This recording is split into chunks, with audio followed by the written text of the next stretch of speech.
अफ़सोसनाक ख़बर वाखिंदासीं मांझल में 3 पोरत कोयले जी खान में दबजी फोत थी विया आहिनि। कोयले जी खान में दबियल पोरतनि जे फोत थियण जी तस्दीक थी आहे। अवां खे आगाह कयूं पोरतनि खे मलबे हेठां कढण दौरान खान जी ॿीहर भिक किरी पई आहे। रेस्क्यू कंदड़नि में भाॼ पइजी वई। पोरतनि जा मढ़ मलबे हेठां दबियल आहिनि। KPK वासी टिन्ही पोरतनि अनवर ज़मीन पठान, रहमान गुल पठान ऐं पीर सईद पठान जी रेस्क्यू ज़रिए पारां फोत थियण जी तस्दीक कई वई आहे। खान ख़तरनाक थियण सबबि रेस्क्यू अमल सुस्त रफ़्तारीअ जो शिकार थी वियो आहे।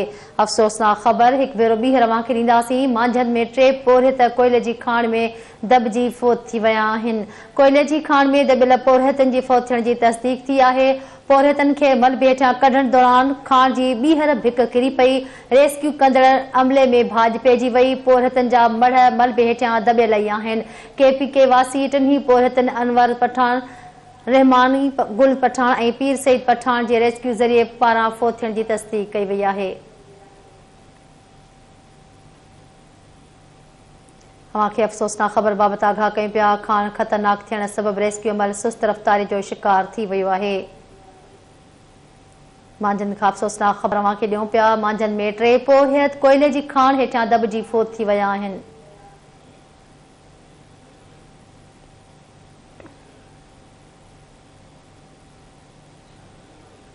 वधीक तफ़सील वठंदासीं। धरती TV न्यूज़ जो रिपोर्टर मांझन खां वज़ीर नोहाणी लाइन ते मौजूद आहे। वज़ीर नोहाणी, इंतहाई अफ़सोसनाक वाक़ियो पेश आयो आहे, वधीक अपडेट कजो।